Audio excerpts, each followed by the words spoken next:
They called them witches, not because they cast spells or brewed potions, but because they came in the dead of night, riding the wind, bringing death without a whisper.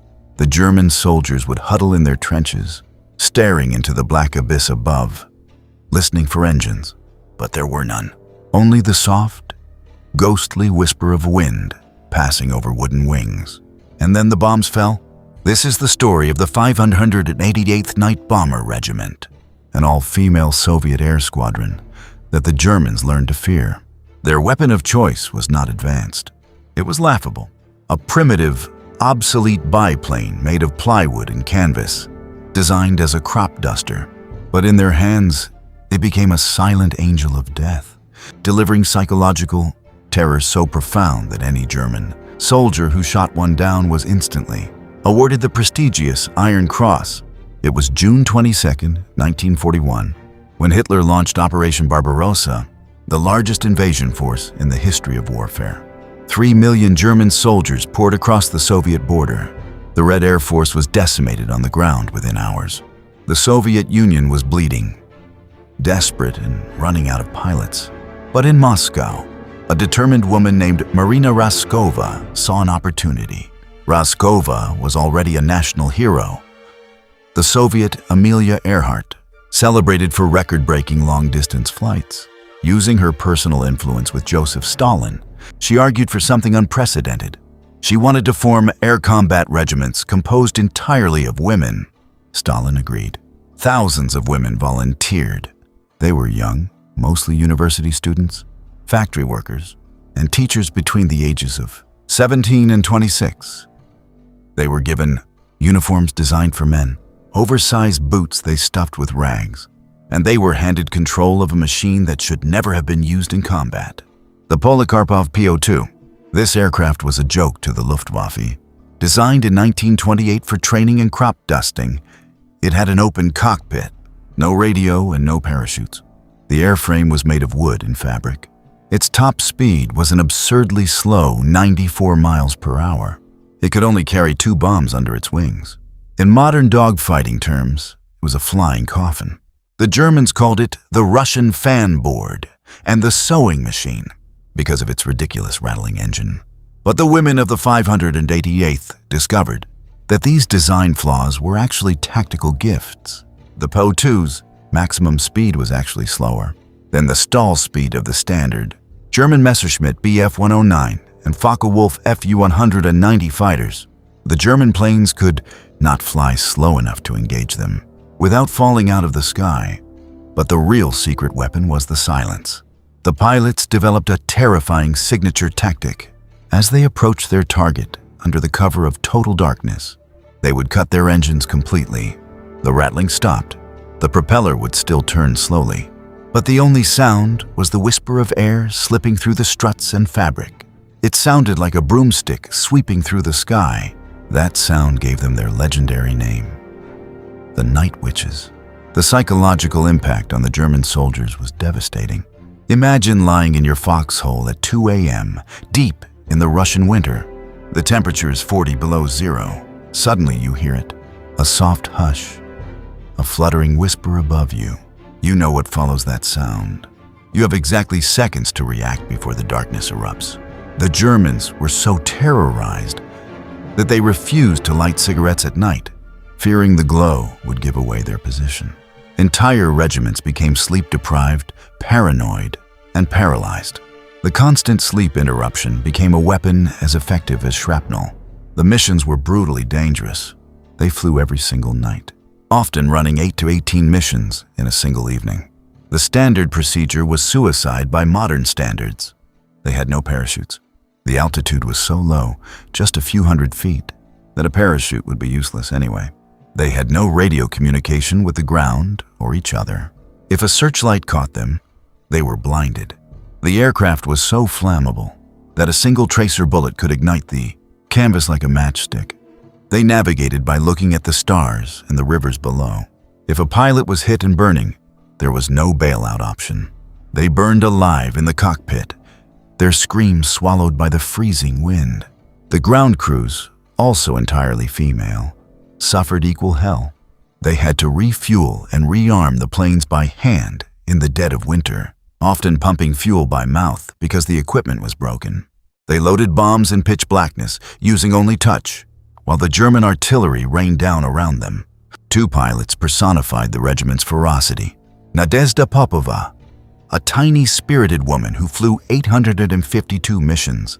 She was shot down multiple times, walked back to her base over frozen battlefields, and returned to the air the next night. Once, upon returning from a mission, she counted 42 bullet holes in her little canvas plane. She simply shrugged, kissed the mechanic who counted the holes, and said the plane would fly again tomorrow. Katya Ryabova, another ace, flew missions while so close to the ground that she could see German soldiers' faces illuminated by her explosions. The turning point came in the skies over the Kuban River in 1943. The Soviets launched a massive offensive, and the Night Witches were sent to break the German defensive line, the Blue Line. The Germans threw everything they had into the sky. Searchlights created artificial daylight. Flak guns blackened the air with smoke. Night fighter aces, the elite of the Luftwaffe, were specifically assigned to hunt down the wooden biplanes. It became a deadly game of cat and mouse. The Germans tried to predict their silent glide paths. They set up rings of machine guns pointing upward, but the women adapted. They flew in formations of 3. The first 2 planes would draw the searchlights, intentionally risking their lives. As soon as the lights locked onto them, they would jink and weave violently. The third plane, hidden in the darkness, would cut its engine, glide through the open gap in the defenses, and drop the bombs directly on the artillery positions. This tactic required suicidal bravery. The decoy planes often came back looking like flying lace, if they came back at all. Over the course of the war, the regiment flew over 23,000 sorties and dropped over 3,000 tons of bombs and 26,000 incendiary shells. They destroyed 17 river crossings, 9 military trains, 46 munition warehouses, 12 fuel depots, and countless searchlight and artillery positions. The German High Command, in a desperate attempt to save morale, spread propaganda that the Soviet government was injecting these women with a secret chemical serum that gave them the night vision of a cat. That was the only way the disciplined German military mind could rationalize being outflanked by teenagers in wooden crop dusters. They could not accept the truth that these women were simply tougher. The price was devastating. The regiment started with roughly 80 pilots and navigators. By the time the red flag flew over the Reichstag in Berlin in 1945, 30 of them had died in fiery, screaming descents into the cold earth.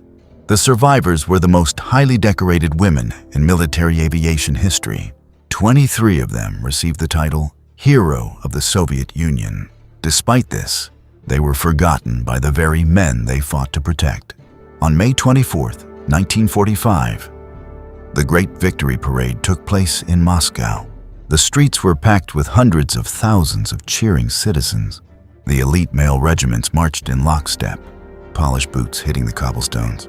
The tanks rumbled. The heavy bombers flew in perfect formation overhead. But the Night Witches were not invited. They were told their Polikarpov, Po-2 biplanes were too slow and too small for the massive aerial flyover. The heroes who flew through flak and fire every single night for 3 years were deemed not visually impressive enough for a parade. They stood on the sidelines, watching their male counterparts take the glory. They did not complain. They were soldiers. One evening, during the final weeks of the war, Nadezhda Popova and her navigator were flying over Poland. Their plane was hit. The canvas wing burst into flames. They were losing altitude fast. The cockpit was filling with smoke. Popova knew this was the end. She did not panic. She looked over the side of the open cockpit at the burning forest, rushing up to meet her. She did not cry. She simply began to sing a Soviet wartime song, waiting for the ground. But the wind, the silent companion they had used as a weapon, came to their rescue. A sudden gale blew the flames backward, extinguishing the fire just feet from the treetops. Popova yanked the stick back, leveled the plane, and flew the battered, smoking wreck back to base. Why does this story matter? Because it is not about politics. It is not about communism or ideology. It is about the human spirit. It is about 17-year-old girls cutting their braids, putting on men's boots, and stepping into a machine made of paper and string to fight the most technologically advanced evil the world had ever seen. They had no armor. They had no guns. They had no parachutes. All they had was the night, the silence, and a terrifying will to fight. The next time you hear the wind whispering through the trees late at night, listen closely. It might just be the weather, or it might be the ghostly echo of a Polikarpov Po-2, engine dead, gliding silently through history, reminding the world that witches are real, and they wore Soviet pilot caps